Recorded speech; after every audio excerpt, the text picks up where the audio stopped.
Humans first inhabited the site of the ancient city of Ephesus at least 6,000 years ago. The remnants of this marketplace date to the 3rd century BC. A few of the columns remain of the many which once ringed the large agora. Nearby is the Library of Celsus, painstakingly reconstructed in the 1970s. In use during the Roman Empire, it once contained thousands of scrolls. Statues standing in the portico are Sophia, goddess of wisdom, Arete, goddess of excellence, and Ennoia, goddess of knowledge, intention, and thought. The library was built by a Roman consul as a funerary monument to his father. Celsus, the library's namesake, rests here. This 25,000-seat theater was the largest in the ancient world. I tested the acoustics by reciting a little Shakespeare. To be or not to be, that's the question. Whether it is nobler in the mind to suffer the slings and arrows of outrageous fortune, or to take up arms against a sea of troubles. Over the past 50 years or so, archaeological workers have uncovered 2 luxurious residential buildings called terrace houses because they are built on the side of a hill that has been terraced, creating multiple levels within the houses. Like all of the Ephesus ruins, the terrace houses date from the era of the Roman Empire. The 2 houses are actually each a complex of multiple dwelling units, some quite large which are occupied by the wealthiest residents, while others are more modest. It's clear that, with such a large apartment building on the side of a hill, all of the occupants enjoyed more air and light than if the residences had been built on flat land. The houses had running water and bathrooms with bathtubs, quite civilized for the times.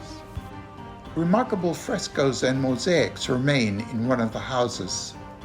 They contain mythical figures, images of gladiatorial combat, portraits, and paintings of plants and animals.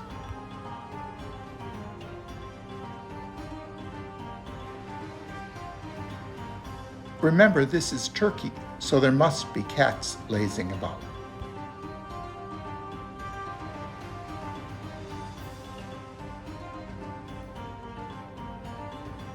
A multimedia presentation depicts the grandeur of this ancient city at the height of its glory. The Ephesians believed that Artemis, the Greek goddess of hunting, was born near Ephesus. She was the patron goddess of the city.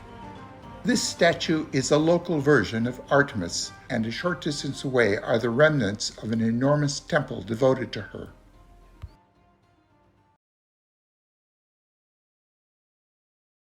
We took a ferry to the Greek island of Rhodes. We planned it merely as a stopover on our way to Santorini, but what a pleasant surprise it was to discover, amidst the tourist madness of Rhodes' Old Town, the serene and fascinating archaeological museum housed in a medieval hospital built by Knights of the Crusades. To just wander among the stone walls and placid gardens is to experience a deep sense of calm and repose.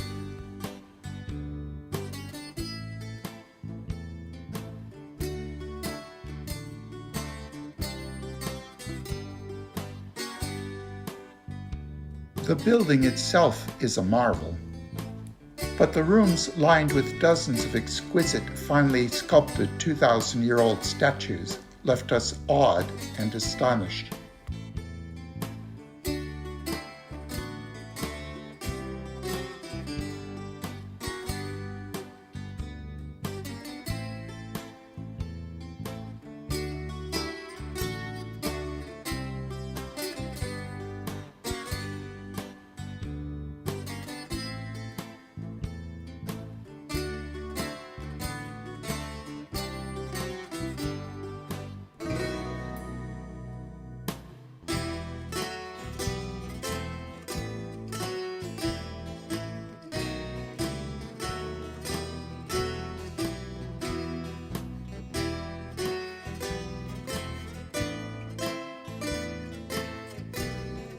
The mosaics are even older, dating to early classical antiquity.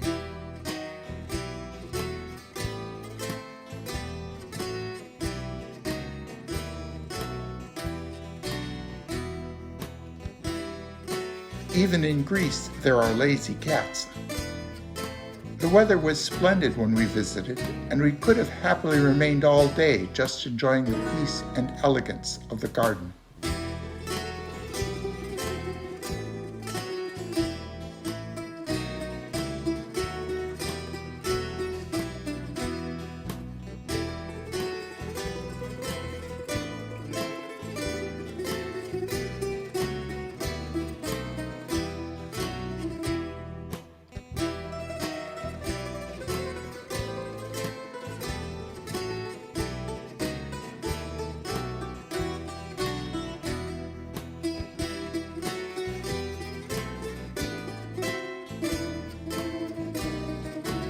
Simply walking through the streets of the old town is a pleasure. Medieval buildings abound. And even though there were throngs of tourists, just being in a place with such deep roots was a wonderful experience.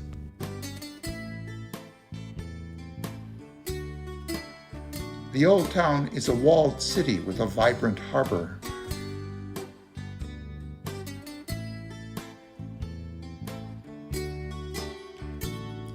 The walls date to the 15th century and were constructed by the Knights Hospitaller, who built most of the monumental buildings in the old city.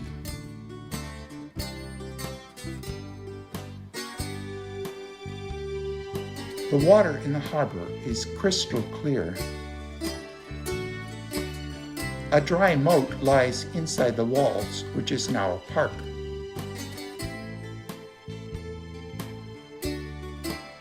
A park for cats, that is. If they act cute enough, tourists will feed them.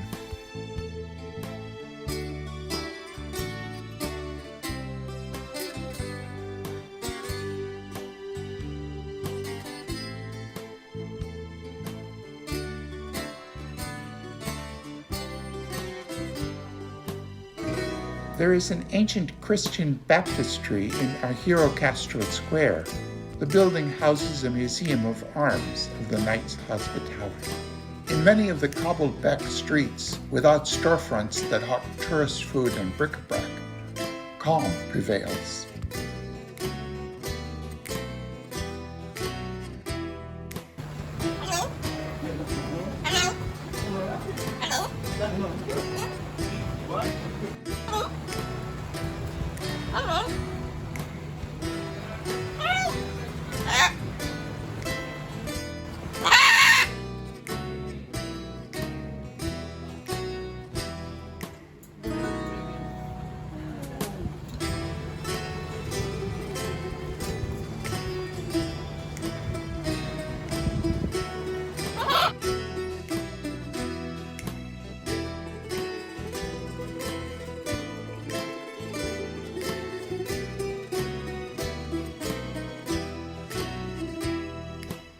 The entrance to the harbor is where the Colossus of Rhodes, a statue of the Greek sun god Helios, one of the 7 wonders of the ancient world, may have stood.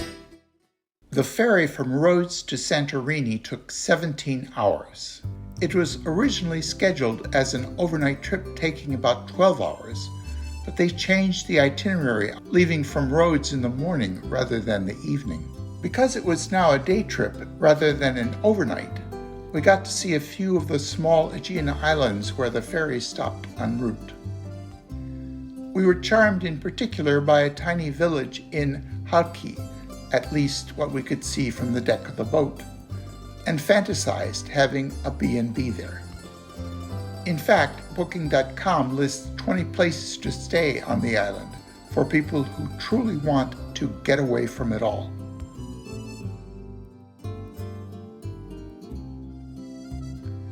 Just before arriving in Carpathos, we passed the rocky island of Saria, home to falcons and a few shepherds.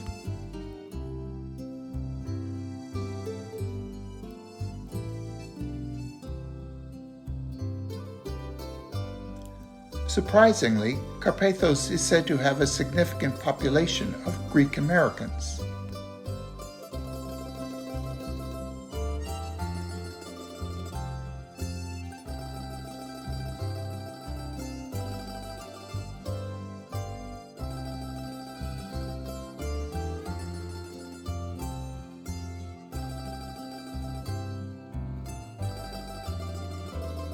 There were actually 2 stops at different villages in Carpathos. The Aegean is famous for clear blue waters, and even in the port that is true.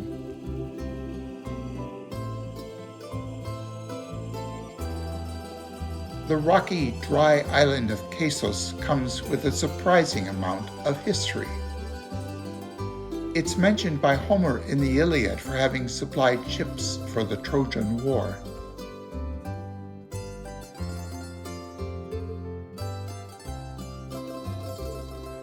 During the Greek War of Independence, whereby Greek Christians freed themselves from the Ottoman Empire, Khasos figured prominently, supplying a fleet of ships to the cause, but suffering a horrible massacre at the hands of the Egyptians.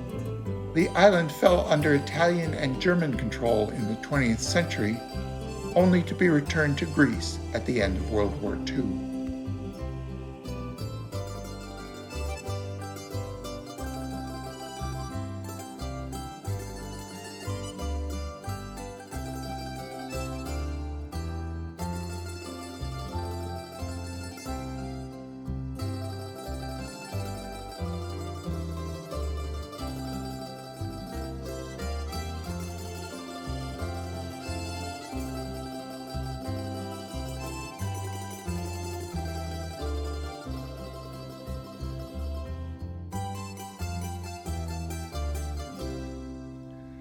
While docked in the harbor, we enjoyed watching a sea turtle dive and then come up for air.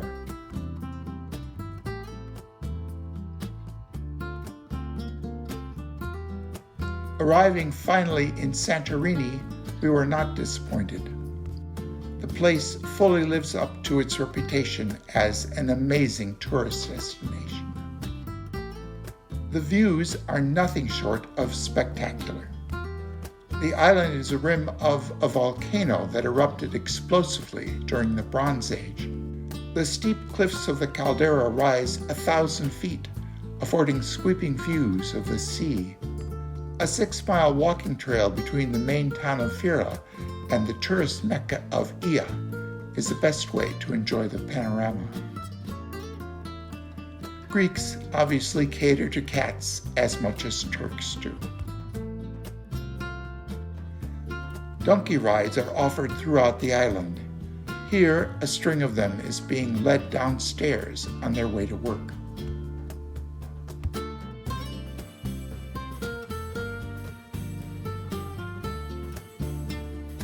The path begins in the town and is very pleasant.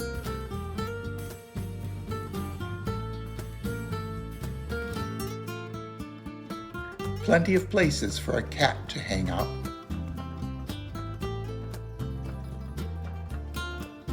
After walking a half hour from Fira to the town of Merovili, we took a taxi to Ia. Photos of Santorini always feature the countless blue domes atop white, sun-washed buildings. In some places, you need to stand in line to take pictures from the best viewpoints.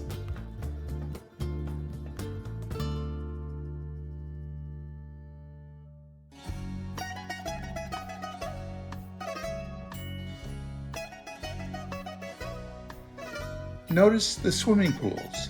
Innumerable boutique hotels dot the hillside.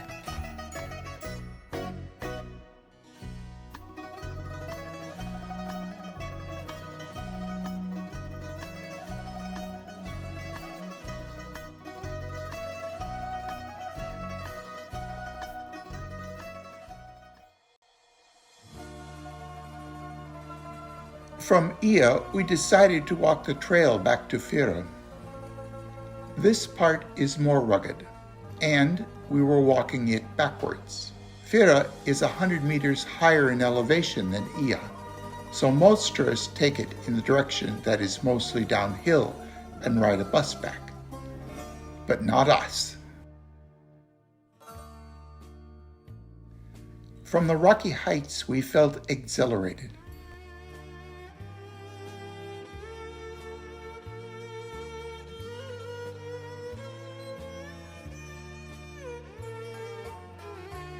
But we were beginning to wonder whether we had taken on more of a trek than we were prepared to endure. I would have liked to hitch a ride on this donkey returning from taking someone up the hill, but we couldn't catch up with it. At this point, when Elena commented that I didn't look athletic enough, I still had enough energy to do my silly walk.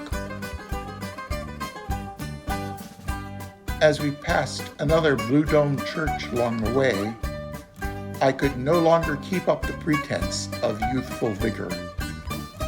We stopped in a Meravigli for supper and parked ourselves on a bench to take in Santorini's famous sunset.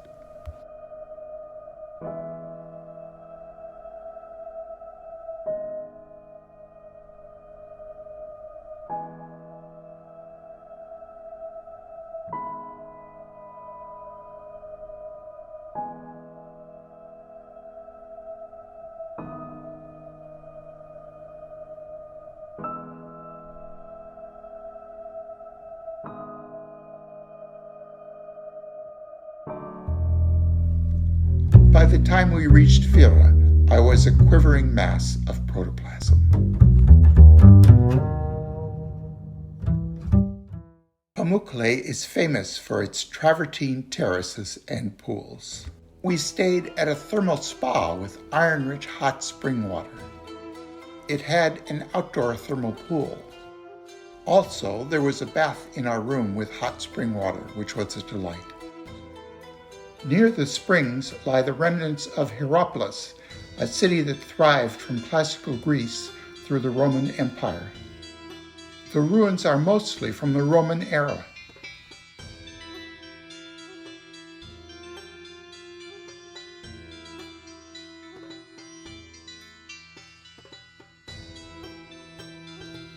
This is a Roman amphitheater. An ancient road leads to the travertine terraces.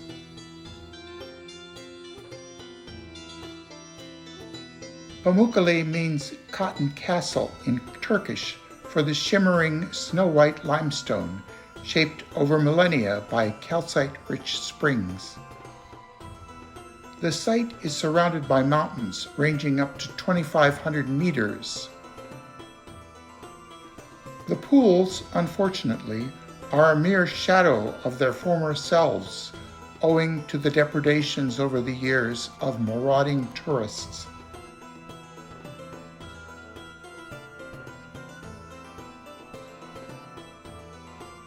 There's one area where the tourists are still allowed to wade. A gentleman in a business suit enjoys a dip while talking on his cell phone. The flow of spring water has been diverted away from these pools in hopes that, in time, the travertine will recover its showy white brilliance. But the sunset reflecting in the pools that remain creates a dreamy and postcard-worthy scene.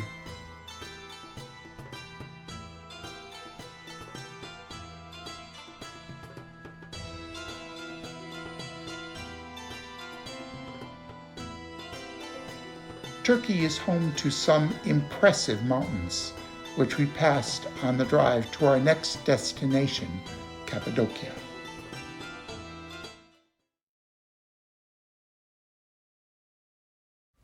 This is Mount Hassan, an old volcano whose ash eruptions created the stone in the tourist attraction known as Ilara Valley.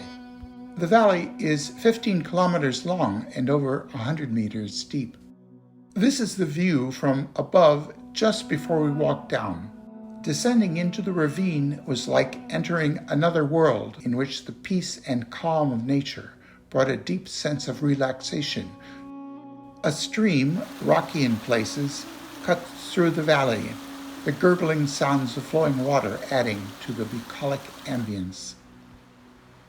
The valley is narrow, with sheer cliffs on either side. The rock formations are very dramatic in places.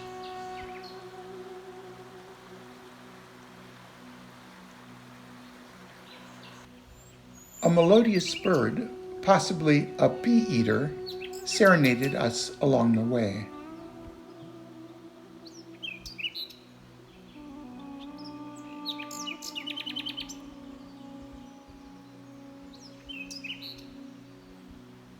Besides being an oasis of natural beauty, the valley once served as home to communities of cave-dwelling humans. Numerous rock-hewn dwellings and churches carved by Byzantine monks line the cavern walls.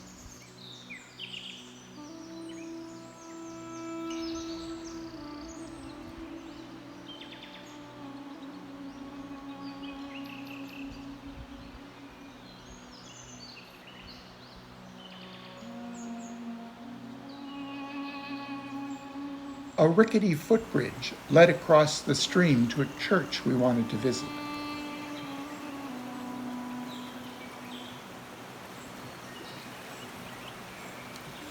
The site was located partway up the cliff, so there were some stairs to climb. This is called the Dark Castle Church and was a Christian monastery in the early Middle Ages.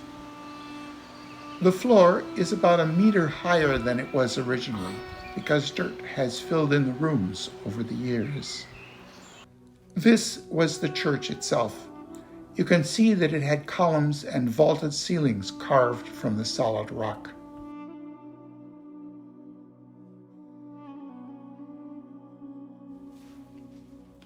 I had to test the acoustics with my interpretation of medieval chant. We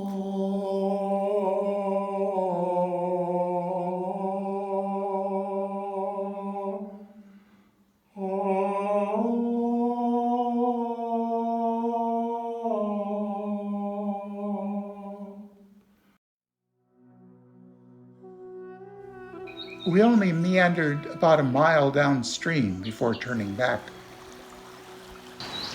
Some sort of dragonflies were frolicking over the stream. This was the lobby of a primitive high-rise apartment building.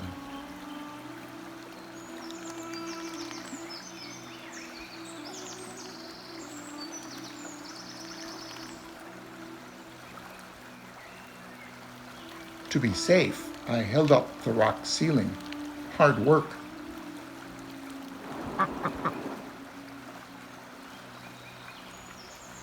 A duck followed us down the path.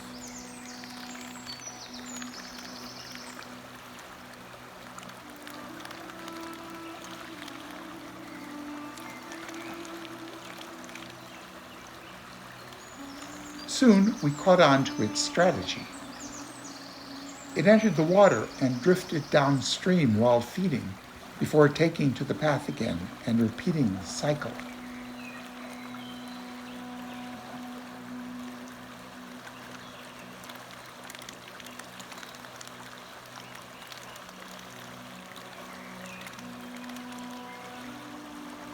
This being Turkey, there must have been a cat even here.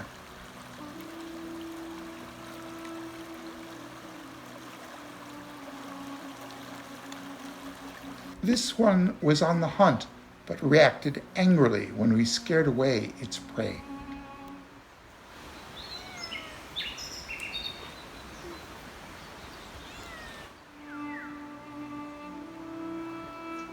After climbing out of the valley, we had a nice lunch at the edge of the cliff.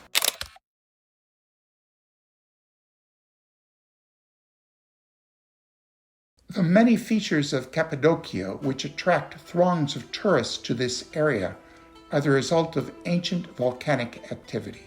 Among the most prominent of these formations is Uchisar Castle, which stands majestically above Love Valley and the Goreme National Park.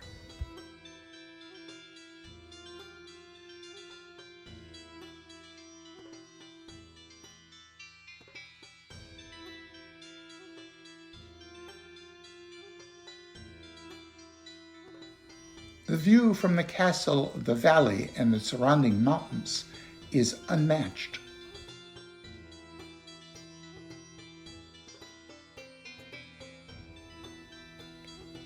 People created and inhabited this cave dwelling from Byzantine times. Early on, it may have been the home to monks or hermits. At other times, it may have been used as a refuge when the community was under attack. The castle is honeycombed throughout with passages and rooms, only a small number of which are open to the public.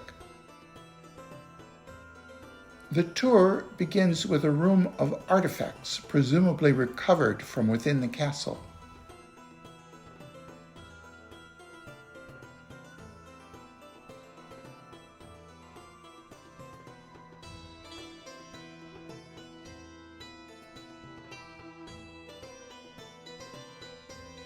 From there, it leads outdoors to a path around the edifice.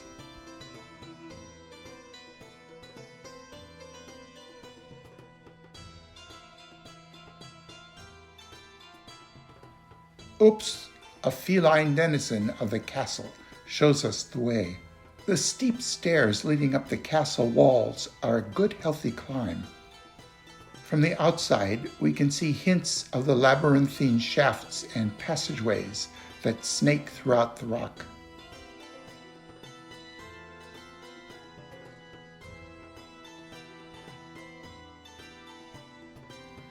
This large room, open from above, is particularly impressive.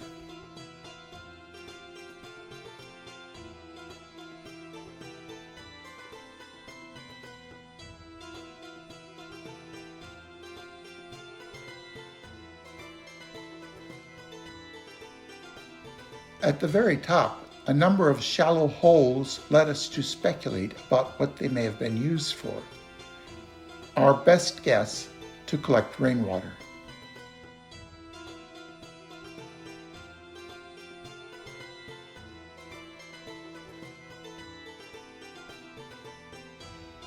The panoramic view from the top suggests why the castle was treated as a place of importance over many centuries.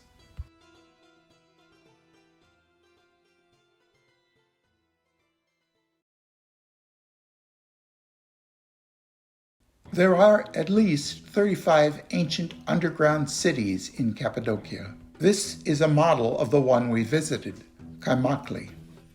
The city goes down 100 meters underground and has 8 levels. There are stables, churches, a winery, living quarters, kitchens, storage areas, water wells, and ventilation shafts, which together make up 1 million square meters of space that could sustain thousands of inhabitants. Remarkably, a 6-kilometer-long tunnel connects Kaymakli to another underground city, Derinkuyu. An intricate web of passageways winds through the complex.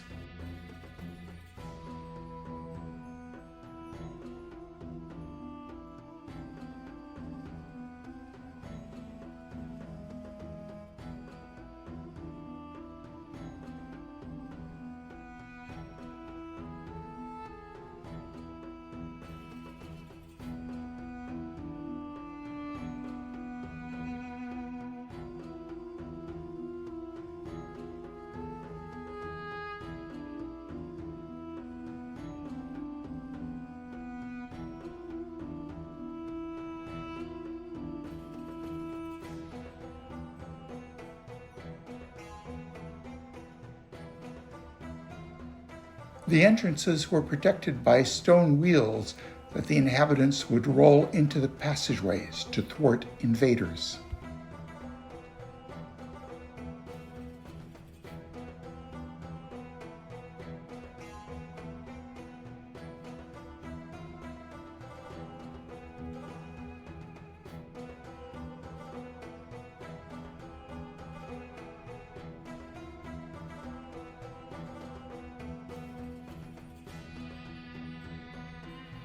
Many of the passageways are low and narrow. This is not a place for those prone to claustrophobia. The confined spaces didn't bother us, though. Here we encounter a ventilation shaft. You can tell because natural light is filtering down from above. A number of these were needed to allow fresh air into the underground city.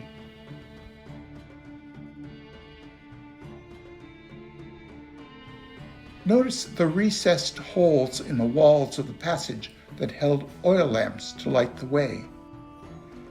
At no time did we have any clue as to where we were in the complex. The tunnels twist and turn with no rhyme or reason, evidence that the city grew organically over time rather than as a result of planning. The tunnels descend all the way to the groundwater, but only the upper levels are open to tourists.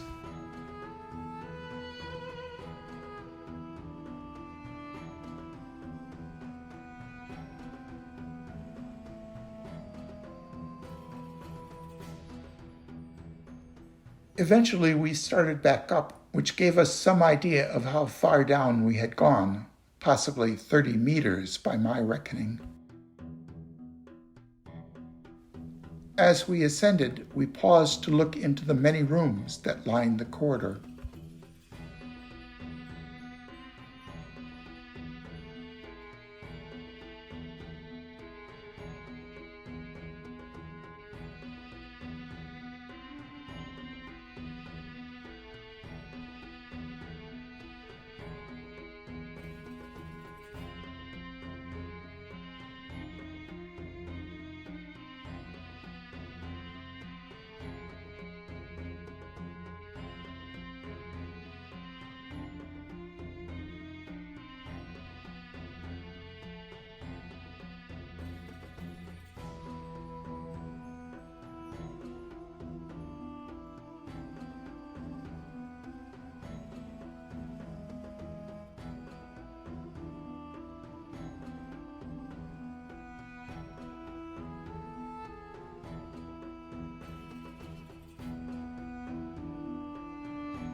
The area we are in now served as a craft shop of sorts.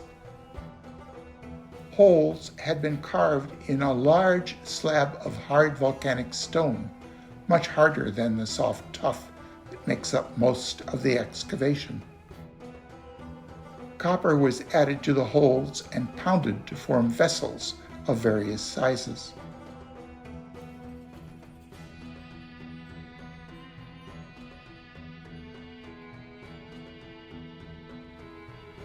Many of the above-ground houses in the modern-day city abut some of the 100 or so tunnels that meander onto their property, and residents make use of them as storage cellars or stables.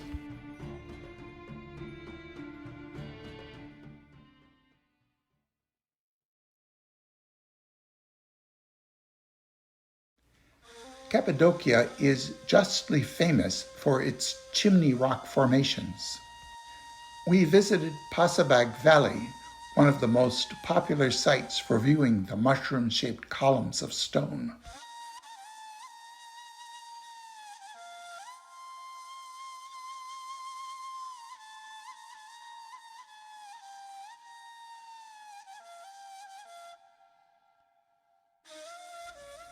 And they certainly do resemble some sort of gigantic fungus gone wild. The phenomenon is entirely geological, however. Over thousands of years, erosion has shaped the soft tuff of the shaft, leaving a cap of harder basalt rock on top. The formations are also called fairy chimneys, though we can't imagine why. We usually think of fairies as tiny beings, but these rocks are humongous.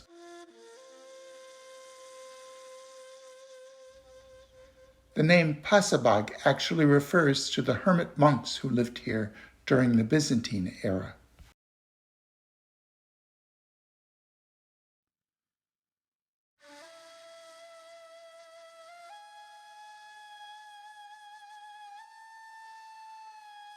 Dwellings and primitive churches were carved out of the soft rock.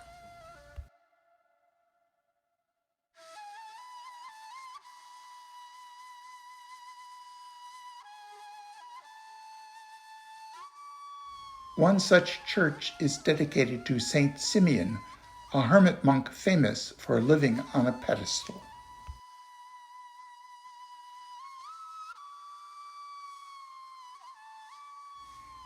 Here I am taking refuge from the blazing sun. And here is another cave. Elena is hiding in this one.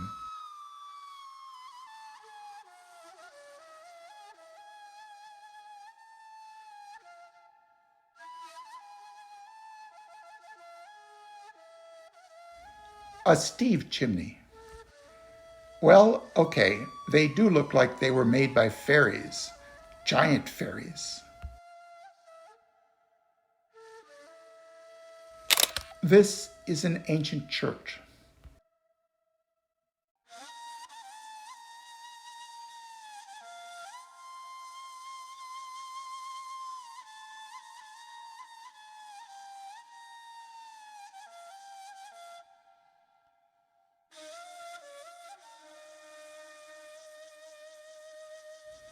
Nature is always the best architect.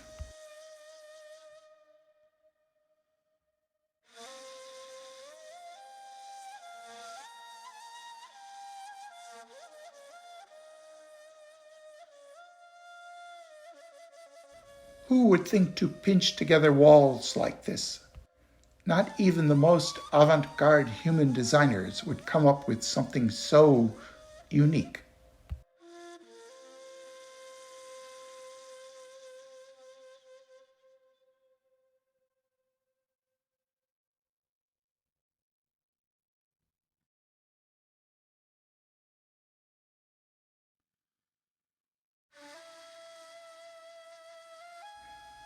The upper floor of a medieval condo. While the valley contains a remarkable collection of these geologic constructions, others are in fact scattered throughout the area. We resisted the temptation to take a very high-priced camel ride near Uchisar.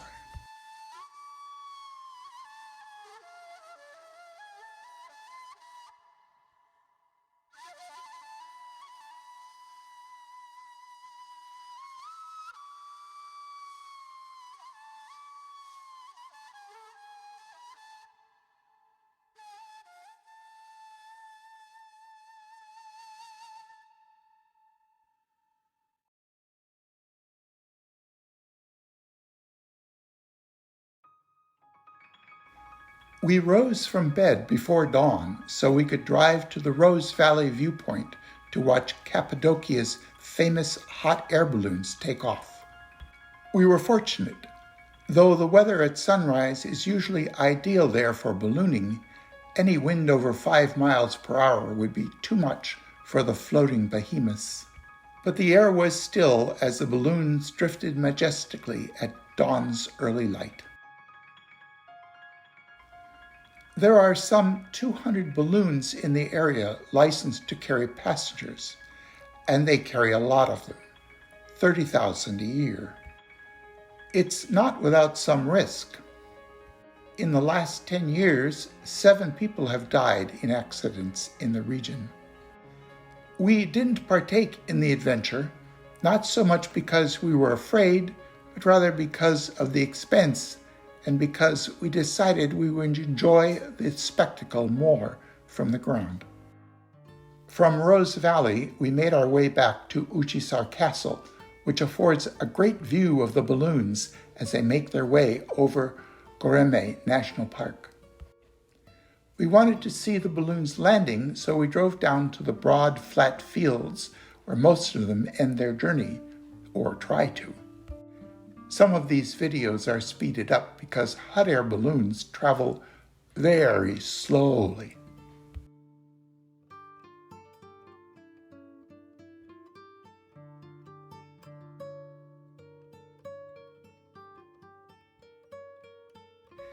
We saw a number of them bounce along the ground. These might be student pilots who, after 200 hours of flight time, will carry yet more tourists in their crowded baskets. These passengers got up close and personal with a corral full of horses, sending the steeds on a wild race around the paddock.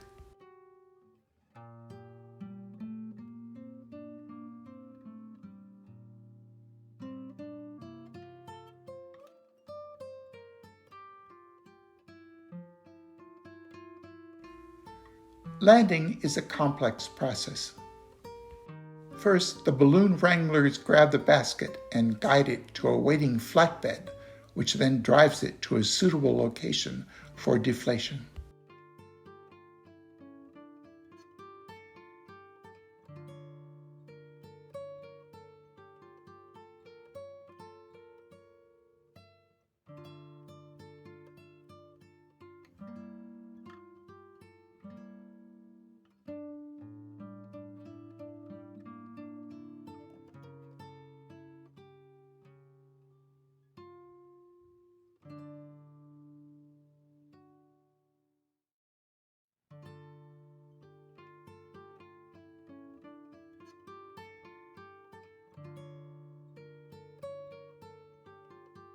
One after another, the chase vehicles raced back and forth to collect the balloons and their baskets.